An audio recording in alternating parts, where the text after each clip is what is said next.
buenas tardes, bienvenidas. Congreso caliente, Congreso con mucha discusión, aunque se conoce de antemano que el proyecto sería aprobado. Al mismo tiempo, en las calles alrededor del Congreso, los incidentes.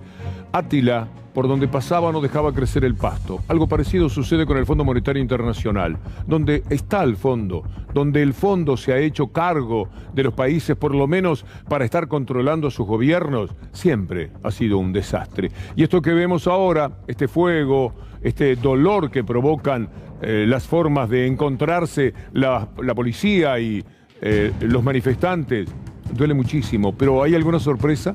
¿Podía esperarse otra cosa si el Fondo Monetario Internacional se hacía cargo de nuestras vidas a partir del 2018? De esto nos vamos a ocupar. Tenemos ese exterior de humo, de fuego, de bronca, de rabia, de impotencia, y tenemos también a ese Congreso que todavía está discutiendo, repitiendo las cosas que han venido diciendo durante todos estos días, hasta el cansancio. Pero no hay más remedio que ocuparse de esto, y lo vamos a hacer a la manera de nuestra columna. Enseguida, tras la pausa, estamos con ustedes. El día que volvió el Fondo Monetario Internacional a la Argentina, reaparecían la incertidumbre y la sensación de desolación que inmediatamente sintió la parte lúcida de la población, aquella que sabe perfectamente qué hay detrás de los proyectos del Fondo Monetario Internacional. En minutos les voy a contar qué está haciendo el fondo ahora. ¿Saben lo que hace el fondo? Está ofreciéndole plata a Ucrania, que está desesperada, cualquier cosa le viene bien. Y tendrán que pagarlo después de la guerra, como nosotros después de la pandemia y después del gobierno neoliberal, tendrán que pagarlo los que vengan, los millones de ucranianos que tendrán que hacerse cargo de este desapego que tienen por la piedad, por la comprensión de la situación de los países. Son verdaderamente bárbaros, como decía antes de Átila. Por eso es que no crece nada por donde pasa el Fondo Monetario Internacional. No solamente el pasto, que es apenas una metáfora. Donde está el fondo, donde aparecen ellos, la desgracia empieza a rondar como los buitres por encima de las batallas esperando el momento de los cadáveres. Esto es lo que hace el Fondo Monetario Internacional. Por eso tenemos estas imágenes ahora, aquí, como las hubo siempre. Ustedes pueden evocar muchas imágenes de este tipo en Europa, en Grecia. Enseguida les vamos a mostrar aquello de Grecia, que es un caso muy parecido a lo que ha sucedido con la Argentina, aunque uno ve mucho más fuerte a la Argentina dentro de sus posibilidades para enfrentar este horror que lleva el Fondo Monetario Internacional a todas partes. El dolor del enfrentamiento, de la pelea, de los heridos, de los detenidos, siempre es igual. Siempre se comportan de la misma manera. Vamos a hacer un recorrido para no perder nunca de vista con quién estamos enfrentados en este momento. Aquel programa inolvidable de Berkovich, Fondo. Veamos esta partecita que es muy ilustrativa. En las economías capitalistas modernas hay un sector público y un sector privado. Cuando se produce un desequilibrio, hay dos caminos para balancearlo. Uno de esos caminos, el que aconseja el Fondo Monetario, es reducir el gasto. El problema es que cuando se ajusta el Estado, también se afecta a los privados, porque algunos privados le venden al Estado o a los empleados del Estado. Entonces, los privados trabajan menos y también pagan menos impuestos, así que el equilibrio vuelve a romperse. Eso obliga a volver a recortar el gasto del Estado. Así las cosas, el gobierno se está defendiendo para no hacer eso, para no tener que recortar el gasto del Estado. Vamos a ver hasta dónde es posible. Dependemos de un gran crecimiento en la República Argentina para no entrar en los terrenos del ajuste. Cuando uno ve lo que han hecho con el dinero que trajeron del Fondo Monetario Internacional, fugado en su mayor parte, entiende qué era lo que sucedía. Los grandes popes de la economía sabían que después venía esta situación en el país. Entonces sacaban el dinero lo antes posible. Miles de millones de dólares se fueron de la Argentina en los bolsillos, en los papeles, en las cuentas, en los fax, en lo que se envíen, según la época, los grandes popes económicos hacia el exterior. Porque ahora no queda nada. Ahora ya no hay algo para fugar. Lo hicieron en el momento en que el Fondo Monetario Internacional, a sabiendas, puso esa brutal cantidad de plata sobre la mesa. Y con eso estuvieron haciendo una verdadera fiesta. Hicieron dulce con la plata, pero dulce para ellos y a nosotros nos han dejado esta inmensa amargura que tuvo en su momento Grecia y que recordaba aquella película de Costa Gabras, A Puertas Cerradas.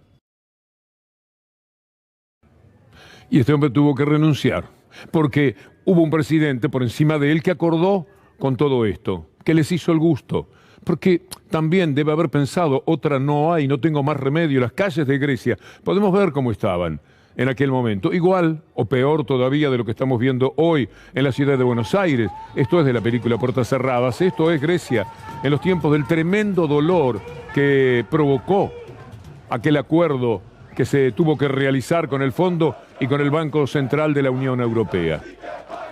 Las manifestaciones, la lucha, los sueños, pero todo destruido de cualquier manera. ¿Cuánto dura la lucha? Esta noche, esta tarde, mañana de mañana ya empieza otro día, y en ese otro día ya estarán las consecuencias que tuvo Grecia y que ojalá no se hagan fuerte ahora en la Argentina, porque esta escena marca una entrega total que pedía en aquel momento el Fondo Monetario Internacional con su aliado del Banco Europeo. Aquí no se han animado a tanto por lo que uno está leyendo, por lo que está viendo. El gobierno está bien plantado en cuanto a cierto tipo de exigencias, no el ajuste, no la reforma previsional, no la reforma laboral, lucha en todos los frentes, pero siempre algo hay que conceder. Las tarifas, por ejemplo, que no iban a subir del 20%, van a estar en el 45-50% porque se buscó otra manera, cuál era la de no superar nunca los salarios. Muchas gracias, pero de todas maneras esperábamos un 20 como nos habían dicho y como nos habían prometido. Pero todo lo demás todavía está en pie, no reforma laboral, no reforma previsional. Y sabe, cuando uno ve a estos truhanes en acción, porque esta película marca historia real de lo que pasaba en Grecia y de lo que sucede en cualquier país, dice, por ahora parecería que la estamos sacando barata, aunque nos duela, aunque sea un sapo enorme el que hay que tragarse arreglando con el Fondo Monetario Internacional. Vamos a ver ahora algo que tiene que ver con Ucrania, 2014, porque todas estas situaciones ellos la buscan cuando ven los países en desgracia, ven lo que había hecho el neoliberalismo de Mauricio Macri aquí y vinieron, ven lo que pasaba en Ucrania en 2014, ¿se acuerda? Golpe de Estado armado por Estados Unidos, el Fondo Monetario Internacional impone duros recortes a Ucrania a cambio del rescate, los que ahora se solidarizan económicamente. El fondo anuncia un paquete de ayuda de 19.000 millones de euros a Kiev. Si este país fuera una empresa, ya habría quebrado, dijo Yatsenyuk. Y era así. Efectivamente era así. Y como consecuencia de esa acción del Fondo Monetario Internacional, como corolario de todo aquello que estaban haciendo, ¿quién apareció? La derecha, para gobernar el país y tratar de llevarlo hacia la derecha internacional que está tan de moda, triste, lamentable, dolorosamente, en este instante del mundo. Mire usted lo que ahora están haciendo. Esto es increíble. Después de aquello que usted acaba de leer, por la guerra, el Fondo Monetario aprobó un apoyo crítico a Ucrania por 1.400 millones. Le mandan plata. Dentro de un mes le mandarán un poco más de plata porque hay que después entrar a mandar allí donde tendrían que hacerlo los ucranianos, pero como no lo están haciendo bien, como la guerra será un fracaso tremendo para el actual gobierno por las condicionantes en las que está dejando al país, el fondo ve un cliente. Esos revolotean, son como los buitres verdaderamente, miran y advierten que aquí había un Macri y una situación terrible en lo económico, porque ya no había quien le prestara plata a los neoliberales. Habían pedido más de 100.000 millones de dólares, no hay más, le dijeron. Entonces el Fondo Monetario dice, nos precisan a nosotros. ¿Quién los puede salvar sino el chapulín colorado, infame, maldito del Fondo Monetario Internacional? Y aquí vinieron. Y van a ver ustedes cómo había que enamorarse de ellos. Pero primero, Alberto Fernández diciendo algo que esperamos se cumpla además en los hechos. Él desprecia al Fondo Monetario Internacional como todos. Él es el presidente. Él está más cerca de hacer valer ese desprecio por el Fondo Monetario Internacional que cualquier ciudadano o cualesquiera de nosotros. Pero ¿saben que hoy les estoy diciendo a ustedes? Que la infraestructura va a seguir creciendo, que la educación no va a caer, que la inversión en ciencia y tecnología se va a mantener, que los cuidados que necesitan los sectores más humildes seguirán en pie y que nadie va a doblegar nuestro deseo y nuestra definición de seguir creciendo. Lo puedo hacer porque discutí durante 2 años con ese mismo Fondo Monetario Internacional que yo desprecio tanto como todos. Que yo desprecio tanto como todos, porque es despreciable. Bien, que se note mucho. Desprecio es una palabra bien fuerte, que quede para siempre fijada como una razón de Estado o del estadista que pretende ser el señor presidente de la República. Es lo que esperamos. A diferencia de lo que Macri pedía sobre el Fondo Monetario Internacional, este presidente dice, y trasciende, yo los desprecio. Macri decía que teníamos que enamorarnos, ¿se acuerda? I don't know how to describe, because we're talking about crush on Ariane, so we have started a great relationship. And also with Christine, I have to confess that we started a great relationship some months ago. And I expect that this is going to work very well and will end up in the whole country crushing on with Christine. No nos olvidemos de esto, por favor. Haga un esfuerzo, déjele un rinconcito, 2 neuronas de cada uno de nosotros puestas al servicio de ver la cara de Macri en el momento que nos pedía que nos enamoráramos del drama, que nos enamoráramos de la estafa, que nos enamoráramos de la desgracia que va a sacudir, quiérase o no, a los sectores medios y a los más vulnerables. Eso nos estaba pidiendo, que encima de cuernos palos, eso estaba diciendo Mauricio Macri cuando hablaba de enamorarnos de Christine Lagarde. Es una cosa terrible, no nos olvidemos, porque este hombre se está candidateando otra vez. Está bien que hay que ver lo que compite con él, ¿no? Pero está queriendo ser de nuevo presidente. Con todo lo que hizo, con todo el daño que proyectó a 20 años, por decir una cifra, de años de la República Argentina. Y ahí anda otra vez dando vueltas y va y pide, arreglen solamente si me sacan a mí de la cuestión judicial que tengo que afrontar, a ver qué se piensan, que podemos hablar de eso. Permítame recorrer otra vez un poco de la excelente película Fondo de Berco, porque estas cosas nos ayudan a pensar. When you cut taxes and you cut spending, that's going to shrink the economy, and that's going to have problems. And that's true whether you have a left government or a right government. It's just the economics of it. And too often, the IMF focuses on this contraction. Their argument is the same as Macri's argument in Argentina. If we do that, we'll make ourselves more business friendly, investment will flow in, and our economy will grow. Has it ever worked? It has almost never worked. Ojalá que ahora funcione, porque Stiglitz ve con buenos ojos este acuerdo, entendiendo que no hay otro tipo de salidas. Y Joseph Stiglitz tiene una influencia de maestro respecto a Martín Guzmán, el ministro de Economía de la Argentina. Ojalá que aquello que decía servía para Grecia, servía para entender el mundo en general, pero no sea también lo que marque la respuesta de la Argentina, donde se viven peleando entre ellos además, porque las apetencias de quién va a ser el candidato a presidente, Nosiglia tiene su pingo. ¿Sabe quién es Nosiglia más bien? Un hombre que ha manejado fuertemente, casi desde la sombra, al radicalismo. También tuvo muchísimo que ver en que el radicalismo, en vez del alfonsinismo al que él le perteneció, se corriese a esta derecha infame que se hizo cargo de la República Argentina. Pero ahora lo mira a Macri como alguien que tiene muchas culpas que debería pagar. Creo que Macri no entendió la política como la entendimos nosotros, o como la entiendo yo. Creo que se sobrevaloró, digamos, como sobrevaloró la posibilidad de una lluvia de inversiones, de que las cosas se iban a solucionar porque en la Argentina un gobierno no populista le había ganado a un gobierno populista las elecciones, o porque la sociedad iba a entender enseguida que su propuesta política era la correcta y lo daba por hecho. Y pasaron las cosas que pasaron. Nos fue muy mal y terminamos mal. Esto es lo que dice Nosiglia sobre Macri. Por supuesto, en esto ha tenido razón. Miren ustedes cómo quedó la Argentina después de Macri. Y este hombre sigue hablando. Todavía es poca cosa aquella frase respecto al enamoramiento de Christine Lagarde. Esto que está sucediendo ahora mismo en el Congreso es un desprendimiento casi natural y esperable de lo de Macri. Ahí hay mucha gente que va a padecer de cualquier manera y lo ve venir.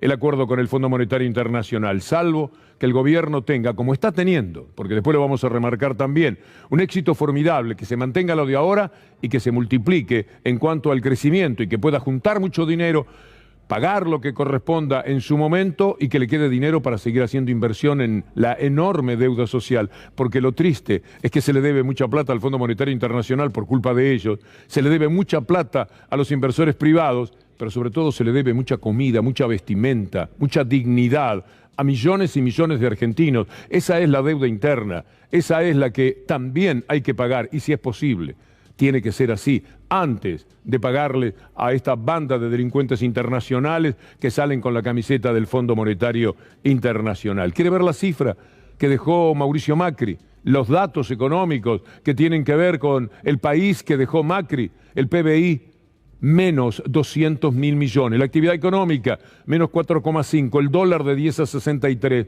la inflación 55, el desempleo 10,6, la pobreza saltó 11 puntos. Es decir, al 2019 habían entrado casi 200.000 millones de dólares. ¿Dónde estaban?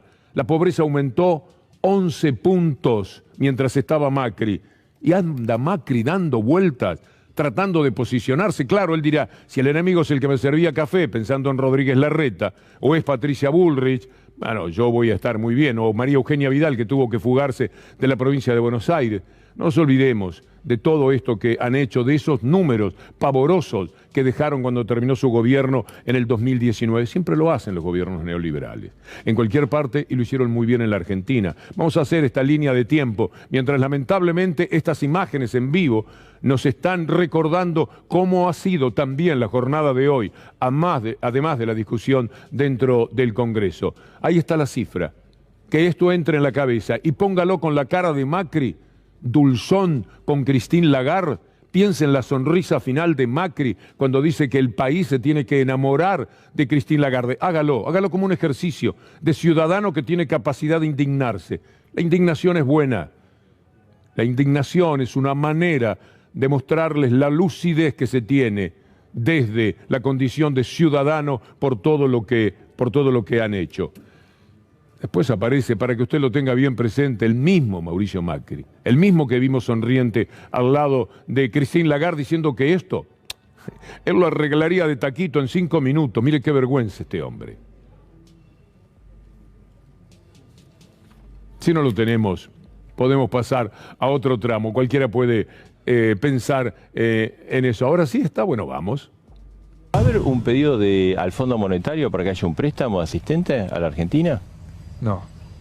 Vamos a cumplir el inciso 4 como el artículo 4, ¿no? Que es de informar cuáles son nuestros números. Pero no préstamo. Pero no préstamo. He decidido iniciar conversaciones con el Fondo Monetario Internacional. Hace minutos hablé con Christine Lagarde, su directora. Nicolás Dujovne manifestando. No volvamos al fondo, Carlos. Hemos iniciado conversaciones con el Fondo Monetario Internacional para tener una línea de crédito preventiva.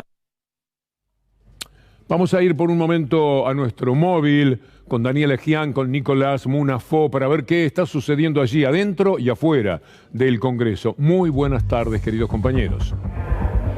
Víctor Hugo, buenas tardes. Bueno, un Congreso que adentro sigue debatiendo, afuera ya todo vuelto a la tranquilidad después de lo que fueron los incidentes alrededor de las 3:30, 4 de la tarde, que bueno, se produjeron primero en la puerta del Senado Nacional y que después se extendieron por Irigoyen hasta la 9 de julio. Insistimos, ahora hay manifestación afuera, pero mucho más tranquilo afortunadamente.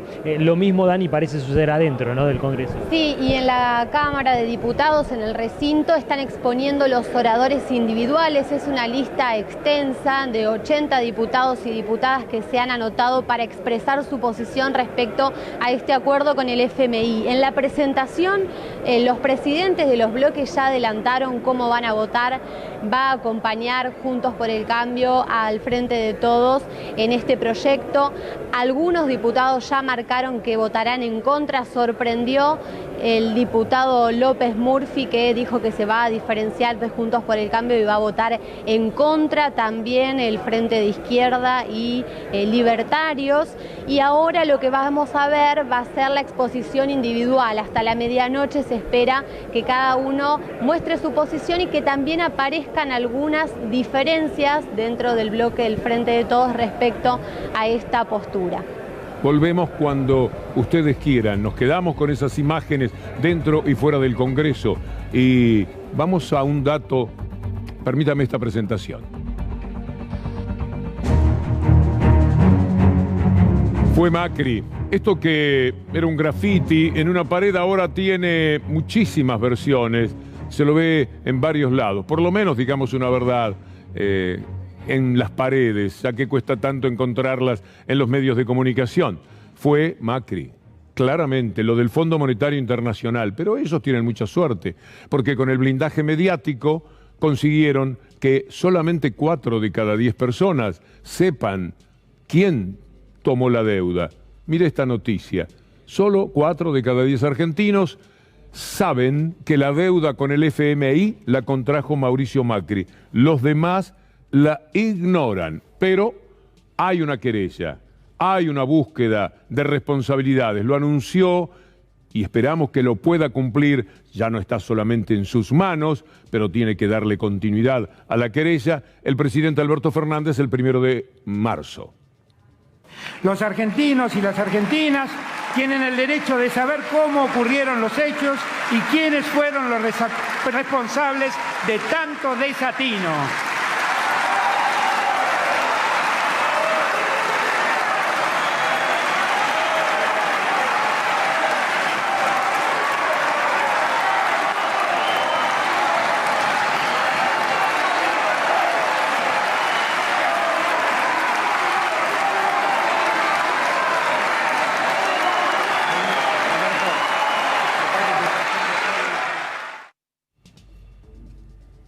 La deuda ilegítima se investiga en la justicia. Hoy surgieron algunas dudas que vamos a explicar, pero que hace un ratito, conversando con Luli Trujillo, Graciana Peñafort, tan confiable en sus conceptos jurídicos, desbarató. Ya vamos a ver cómo, porque todos estuvimos preocupados por un cambio que se produjo en la redacción del proyecto. Veamos primero la denuncia de la Oficina Anticorrupción, a cargo del doctor Félix Kraus, sobre qué es lo que debería suceder con Mauricio Macri. ¿Qué dice el informe de la CIGEN que impulsó la denuncia penal contra Macri? Además, la Oficina Anticorrupción realizó esa denuncia ante el Juzgado Nacional en lo Criminal y Correccional Federal número 5. Bueno, se basa en el informe del Banco Central, en una auditoría de la Sindicatura General de la Nación sobre los procedimientos aplicados para la celebración del acuerdo stand-by, suscripto entre la República Argentina. Esa palabra suscripto va a aparecer ahora. Vamos a ver un par de destacados que tienen que ver con la política online, que también son importantes, que son trascendentes para el entendimiento de lo que queremos compartir con ustedes hoy. Lo tenemos porque hay allí algo que también marca la lucha que hay que llevar a cabo. Macri quiere modificar el proyecto del Fondo Monetario Internacional para que se caiga la causa por la deuda. Es tan desalineado moralmente que es capaz de pedir esto. Sí, voten el proyecto siempre y cuando me saquen a mí el juicio. Los mismos que siguieron el juicio por el dólar futuro, que era una de las mayores vergüenzas jurídicas que jamás se haya visto en la historia de la Argentina. Los mismos que siguieron el juicio hasta el último día, procurando que fuera a juicio oral ese mamarracho, que eran además los que habían comprado el dólar futuro. Fíjese cuánto cinismo. Son los que ahora dicen, yo no quiero saber nada, con esto es una cuestión política, si quieren fue un error, pero de ninguna manera nosotros tenemos que dar cuentas ante la justicia. Y en eso están ahora. Quiero mostrarle a usted lo que fue el primer proyecto y un cambio que se hizo, para que por lo menos conste que estamos atentos a esa posibilidad. El primer proyecto tenía la redacción correspondiente al acuerdo stand-by suscripto en el 2018, punto. El proyecto ahora dice el acuerdo celebrado oportunamente en 2018 y para apoyo presupuestario. Cuando yo vi eso, me dije, caramba, Si yo soy abogado de Macri, voy y le digo, mire, ellos están diciendo que fue para apoyo publicitario, no para fugar deuda, no para sacar el dinero. Lo están diciendo ellos en el proyecto. Pensé que esto era posible y me asusté muchísimo. Digo, no, directamente uno se baja de todo si esto llegara a suceder. Pues Graciana Peñafort, hace un rato nada más, dio explicaciones que alivian. Acusan de que el gobierno cedió, y está claro, hoy te lo pregunté en la radio, que no hay ninguna cláusula impunidad Macri, ¿no es cierto? Porque... No hay, en el proyecto de ley que se está discutiendo ahora y que se va a aprobar, no hay ninguna cláusula con la capacidad de eximir de responsabilidad penal a Mauricio Macri, porque no hay ninguna aprobación de lo actuado por Mauricio Macri. No se olviden que la causa penal por el endeudamiento es por haber llevado adelante un endeudamiento sin el cumplimiento de los procedimientos institucionales para ese endeudamiento, no haber pasado por el Congreso, etcétera, etcétera, y además el destino que se le dio a ese crédito, que es permitir la fuga, es una investigación por tanto por el endeudamiento como por el uso que se le dio. No hay en todo el proyecto de ley que se va a aprobar ninguna cláusula con capacidad de eximir de responsabilidad penal a quienes llevaron adelante esas conductas. Mientras tanto, damos vueltas alrededor de lo mismo permanentemente. No había otra solución y la respuesta es muy difícil. Jorge Alemán, que es un pensador que sabe ver un poco más profundamente que nosotros, dice que sí, que podía hacer el default, pero estábamos preparados, estaba el país preparado en sus cuestiones más elementales, cómo alimentar a su gente, cómo mantener el trabajo, etcétera, para proceder de esa manera. La discusión continúa y por lo menos Jorge Alemán nos ayuda a pensar.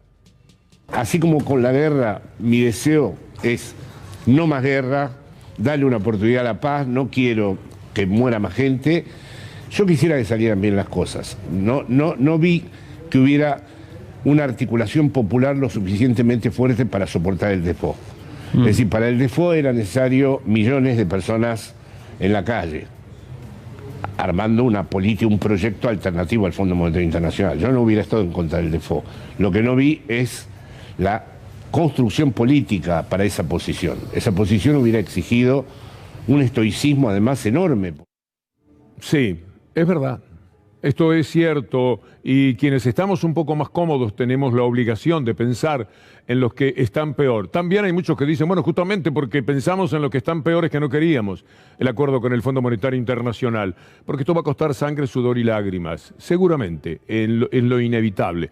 Pero si en efecto el proceder económico, las ideas que tiene el gobierno permiten una superación, ese superávit puede jugar para darles razón. Lo va a decir el tiempo. No tiene muchas ganas de que le salga bien, porque detrás de que le salga bien está la comida de millones y millones de argentinos, por decir algo, también la educación, también la vestimenta, también la mínima calidad de vida a la que puede aspirar y tiene derecho a aspirar cualquier ser humano que viva en cualquier parte del mundo, pero estamos hablando fundamentalmente de la Argentina. Esos hechos empiezan a darse. La industria automotriz, madre de industrias, está funcionando de una manera interesante. Vayamos a poner el número, para no dejarlo tan solo en la discusión, para que usted no se quede con los ojos llenos de las imágenes de los incidentes de hoy en el Congreso, o no tenga que recordar tan solo los disparates que se dicen por parte de algunos legisladores, como recién mencionaban a López Murphy, nuestros compañeros Daniela Gian y Nicolás Munofo.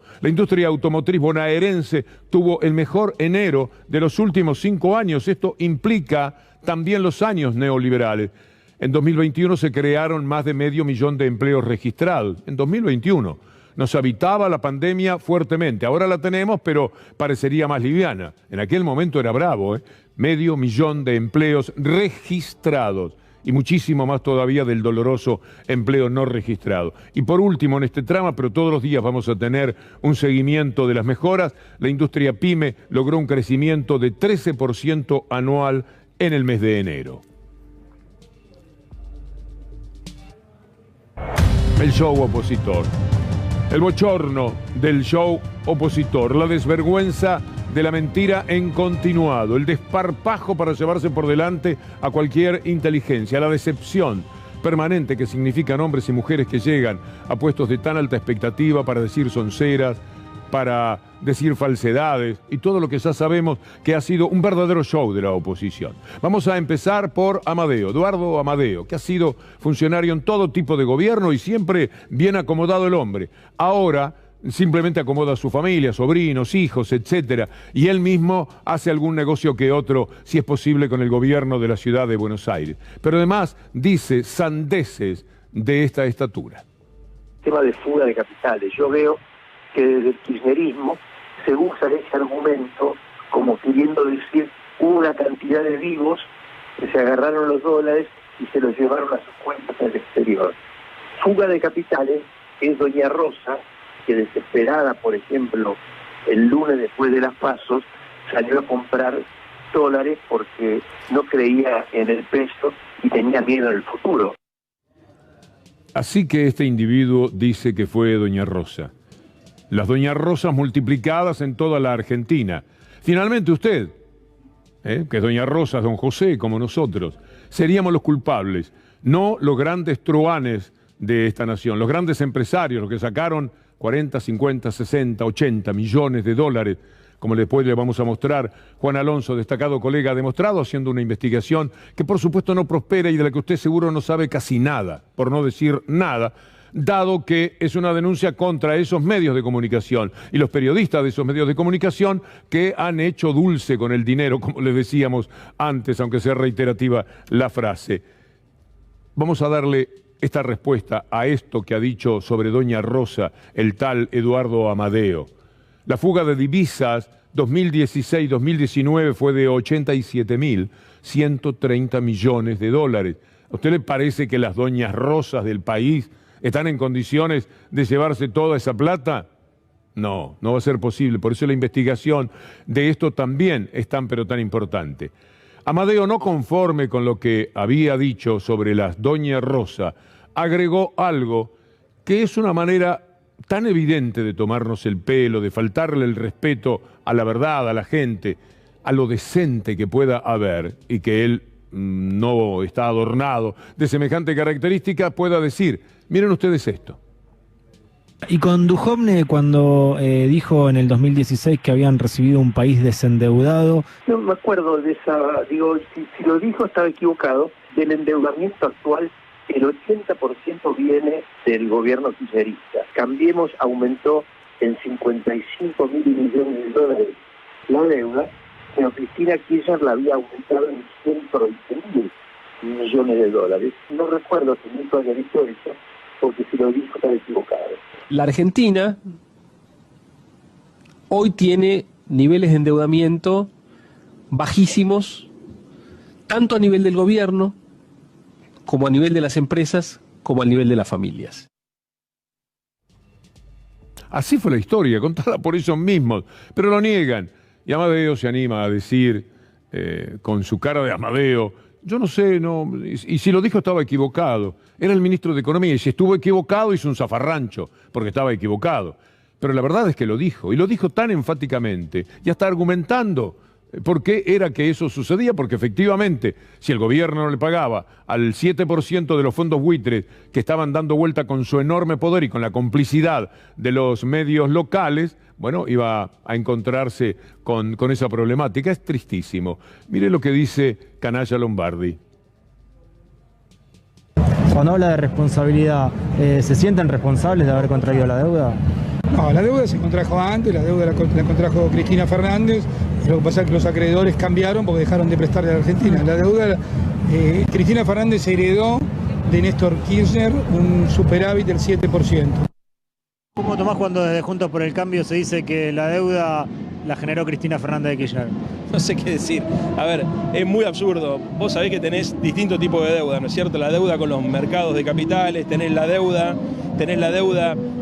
con los pasivos remunerados del Banco Central, tenés deuda con el Fondo Monetario y tenés deuda intrasector público.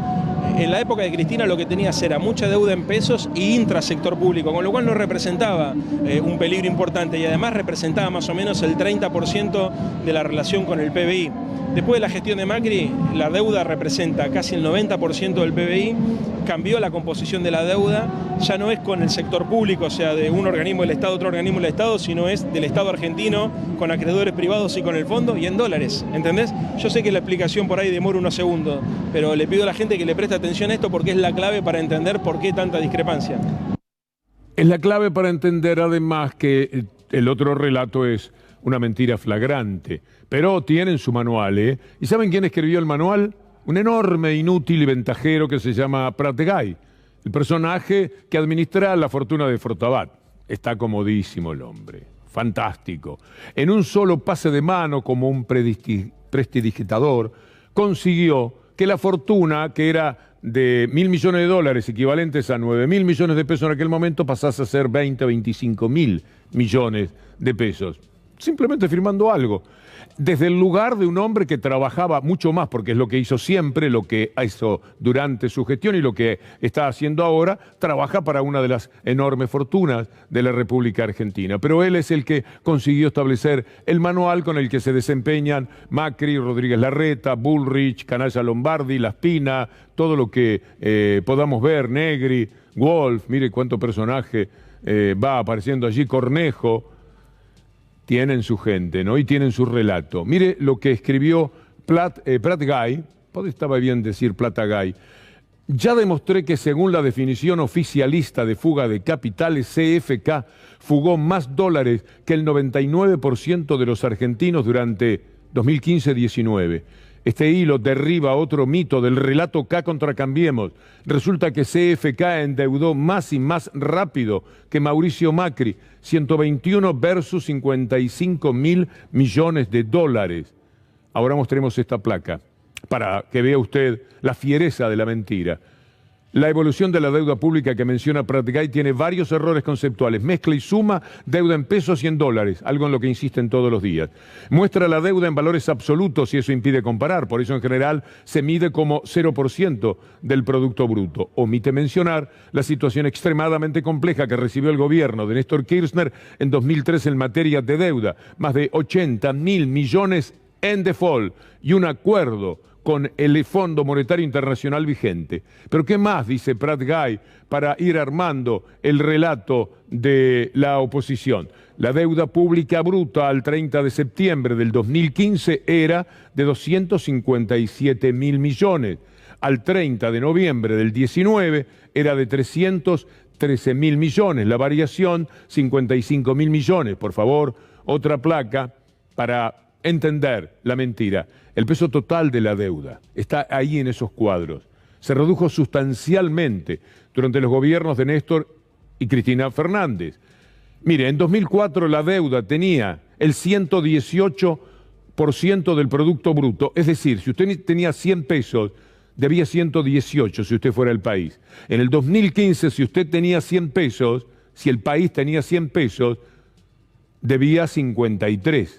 En cuanto entraron ellos al 2019, subieron al 89%. Esta verdad está en todos los números de cualquier persona decente que los quiera ver, que los quiera encontrar, que quiera investigar. Otra placa que tiene que ver con tuit de Pratgay para desmitificar todas las mentiras. Del total de deuda bruta emitida hasta hoy, solo el 16,6% se emitió durante la gestión de Cambiemos, decía.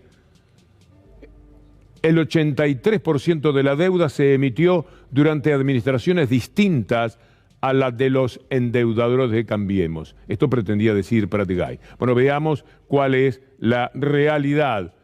Macri aumentó la deuda en moneda extranjera el 36%. El 36% del PBI lo llevó a casi el 70%, directamente al 70%.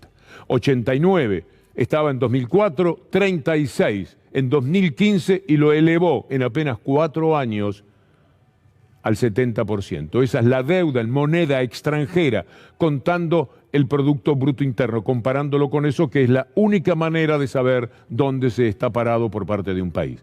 Escuchemos ahora a Agustín Rossi. Me parece que lo que hacen es construir un discurso, intentan construir un discurso en base a con la ayuda de los medios hegemónicos, tratando de construir un relato que es sustancial desde el punto de vista argumental y desde el punto de vista de la ciencia económica. Convertir la deuda en pesos en moneda extranjera es irrelevante desde el punto de vista de cualquier tipo de análisis económico. De todas maneras, a mí se me hace cuento. Me parece mentira que todos los días tenemos un momentito para ilustrar sobre este tema, o pretenderlo al menos, porque el desconocimiento es total. Si 4 de cada 10, nada más que 4 saben quién tomó la deuda, imagínense todo lo que se desconoce de lo demás. En el momento en que ellos dicen que este gobierno endeuda más que el anterior, hay por lo menos 6 que son capaces de creerlo de cada 10. Es insólito, es muy inesperado desde el punto de vista estadístico, pero es así. Los números lo han dicho elocuentemente. Y mientras tanto, por eso se permiten hacer todo tipo de papelones en el Congreso. Estás contestando cosas que no te pregunté. Yo no te pregunté, por ejemplo, cómo funciona un programa de expectativa de inflación. Diputado, te pregunté precios cuidados. Esto no es un set de televisión, diputado, por favor. Esto es un lugar... Hay que respetar al conjunto de diputados y diputadas. No puede usted monopolizar el debate. Ya está. No va, qué chicana. Usted está preparado para el show y esto no es show. Le voy a pedir a los diputados, por favor, no se lo voy a pedir más. Si no le interesa lo que estoy diciendo, no puede ser que haga lo que está haciendo. Está mal, discúlpeme, está mal. Está hablando y riéndose y a mí me perturba. Le pido que no lo haga. Discúlpeme, pero le pido... No es su función dar un discurso, presidente. No es su función. Está haciendo algo que no corresponde. No es su función opinar sobre lo que yo hago, señor diputado. Sí, todo es muy vergonzoso todo. Bueno, y además confunden algunas cosas porque tienen lo que deseaban en mente, pero no lo pudieron aplicar, porque sus patrones, los empresarios, enloquecían si no se firma el acuerdo con el Fondo Monetario Internacional. Entonces la inmensa mayoría, obedientes a los medios de comunicación y a los popes económicos, no pudieron armar el gran escándalo, el gran negocio político que significaría para ellos, según la visión de ellos, la caída en el default. Háganse cargo, es responsabilidad del oficialismo, es responsabilidad del gobierno, no es responsabilidad de la oposición. Gobiernen, consigan los votos de su propio bloque, si pueden, y si no, sáquenlo por default. Siguiente. ¿Qué me dijo? Por DNU tenés que decir, no por default. Por DNU, perdón. Macri los recibió, los felicitó el otro día cuando se habían ido, dando vergüenza del Congreso, y ahora sobre el acuerdo con el FMI dice: felicito a todos los bloques porque han tenido una gran actuación. La que acabamos de ver es parte de esa gran actuación. Y mientras tanto, tachín, golpear permanentemente a favor de los intereses de esa oposición, que no es una oposición política, es una oposición económica y mediática. Son los grandes líderes económicos del país los que quieren que las cosas sean exactamente de esta manera. Y si van a votar por sí el acuerdo, no es tanto por la gestión del gobierno como por lo que le están diciendo aquellos que no pueden vivir con el default porque no podrían pedir un peso afuera, piensan ellos, y entonces tendrían problemas para seguir ganando todo lo que ganan. En un país donde, hoy ya no tenemos tiempo de mostrarlo, pero sepa que los bancos, por ejemplo, mientras en Europa ganan el 4,5%, aquí ganan el 44%, igual que los supermercados. Afuera se gana entre 13 y 5%. Los mismos supermercados extranjeros que están acá, en sus países ganan del 3 al 5. Aquí no. Aquí se tienen que llevar el 50% o más todavía. Así vivimos, ese es el adversario. Esta es la dificultad para gobernar y lo que a veces nos lleva a comprender a ese poder político que quiere actuar a favor del pueblo y que no siempre puede, más bien que la mayoría de las veces no puede con ese poder real. Juan Alonso lo explica muy bien, nuestro colega, una línea de tuit para entender. En la AFI hay registros de ingresos de todos los periodistas planeros en dólares del macrismo que fugaron más divisas que el clan Macri en 4 años. Es decir, que la Gestapo tuvo una narrativa mediática con periodistas independientes, jueces y fiscales independientes y coso. Uno más, de Juan Alonso, porque queremos entregarle unos minutos también a las escasas novedades que hay de la guerra. Gustavo Arribas y Silvia Magdalani pagaban todo con gastos reservados. Saben ustedes que ellos pusieron gastos reservados que no se podían conocer. El arreglo del 5º piso costó $800.000, una ganga. Y lo hicieron mientras su gobierno fundió el país y lo endeudó en más de $100.000 millones. La Gestapo mediática apoyó la cacería de la AFI. ¿Y qué más? Dice Juan en estos tuits que vienen a marcar una realidad muy dolorosa. Todos los rutilantes que ahora conducen espacios en determinados lugares hallaron escuchas ilegales en Palermo o debajo de la puerta de los juzgados de Comodoro Pi 2002 y son los mismos que aparecen yendo cada semana a la AFI para ver a Rivas, Magdalani y De Stefano. ¿Democracia? Se pregunta Juan Alonso. Y por último, los ejecutores del plan de cancelación de los otros se hicieron ricos durante los 4 años del macrismo.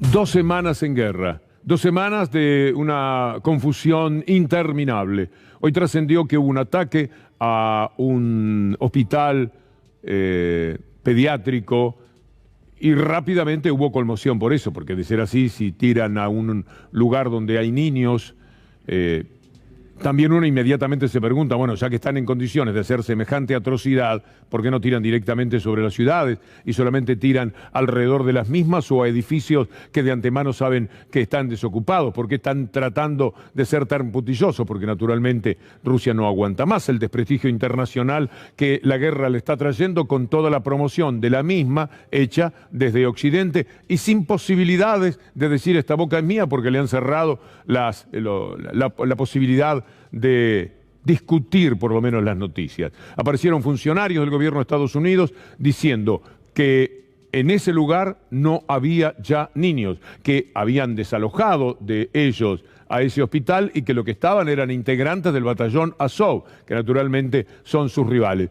No me voy a detener en dar la razón a uno y a otro, esperaremos aunque sea 24 horas, porque la confusión es muy grande respecto a este episodio, que por supuesto, de consumarse, así fuera un error o quisiera presentarse como un error, sería atrozmente desdoroso para Rusia. Vamos a esperar un poco porque nos hemos entrenado para que haya demasiadas mentiras y en este momento tenemos de un lado y de otro acusaciones cruzadas sobre cómo fue el episodio. Pero esto ocurre, como ya les mostrábamos ayer con el mapa de la OTAN, porque la OTAN se ha llevado todo por delante a las órdenes de los Estados Unidos, pero no dicho ahora. Noam Chomsky, como John Mearsheimer lo hacía, muy perseguido en estos momentos por la rusofobia, pese a su condición de gran norteamericano, decía Noam Chomsky lo mismo en 2015. Would you just give us some of your thoughts on the current problems between Russia and Ukraine? Well, let's distinguish Crimea from Ukraine. Right? The Russian takeover of Crimea was obviously in violation of international law. It doesn't compare with what the U.S. does with British support. So, for example, take eastern Cuba, okay? 100 years ago, 110 years ago, the U.S. took over eastern Cuba, it's what we call Guantanamo. Cuba was compelled at gunpoint to hand over eastern Cuba to the United States. When Cuba finally gained independence in 1959, it tried to get it back, but the U.S. refused. El proceder de los que verdaderamente tienen poder en Europa y prometen en un documento al mundo que jamás Ucrania va a ser parte de la OTAN. Me parece que así tenemos una posibilidad de terminar con el conflicto. No hay manera de que la OTAN vaya a recibir a Ucrania. Así Ucrania se lo pidiera de rodillas, como quiere Zelensky, que se arrodilla frente a la OTAN ahora diciendo nos dejaron solos. ¿Cuándo van a parar la guerra? Bueno, ¿cuándo va a decir Ucrania no vamos a ir a la OTAN? ¿Y cuándo va a decir la OTAN no va a venir Ucrania a formar parte de la OTAN? Que es lo que inmediatamente termina la guerra. Por supuesto que no quieren. Y la diplomacia lo tiene bien sencillo. Declara la neutralidad de Ucrania, promete que no será parte de la OTAN y se termina esta historia. De otra forma va a continuar la guerra de distintas... Hasta el cansancio, lo dijimos, gracias al equipo de producción por tomarse el trabajo de localizar las ocasiones en las que habíamos dicho que la guerra tiene una sola manera de terminar. Y es esta que Zelensky empieza a insinuar. Es la única forma. No va a haber acuerdo jamás. Es un pensamiento y puede marcar un gran error. Pero estamos muy convencidos de esto que decimos, como en esas expresiones de todos estos días. La guerra se termina si hay una formal promesa, una convicción en Rusia de que la OTAN no va a incorporar a Ucrania. Este es el fin. Y fíjese que Zelensky está diciendo algo de lo que justamente señalábamos esos días, por eso mis compañeros eligieron ese tramo. Veamos a Zelensky en lo que está diciendo. Cede y ya no presionará a la OTAN para que incluya a Ucrania. Tenemos la palabra de Zelensky para terminar nuestra columna. I have cooled down regarding this question a long time ago. After we understood that that NATO is not prepared to accept Ukraine, the alliance is afraid of controversial things and confrontation with Russia. I never wanted to be a country which is begging something on its knees. And we are not going to be that country, and I don't want to be that president. Mismo tiempo, en realidad, porque la parte final parecería que vuelve a lo que motivó la guerra. Pero al principio queda muy claro que él sabe que esto se termina de una sola manera, reconociendo que Ucrania no va a ser parte de la OTAN, porque eso significaría poco menos que el principio del fin en cualquier guerra que se produjere de Rusia. Y es imposible imaginar a los rusos tolerando esa intromisión, como sería imposible imaginar a los Estados Unidos sobrellevando que en México se instalaran los misiles de los rusos. No entra en ninguna cabeza, solamente en la de Zelensky, que ahora dice que está retirándose de aquella idea que había tenido. En lo referente a la OTAN, he moderado mi posición sobre este tema ya hace algún tiempo. Si lo hubiera moderado de verdad, no estábamos teniendo cada día que hablar de la guerra y con tanto dolor. Gracias a nuestro equipo de producción, gracias aquí a Pato del Vecchio. Nos reencontramos mañana, si Dios quiere. Ya está Gustavo Silvestre con todo listo para presentarles Minuto 1. Hasta mañana, si Dios quiere.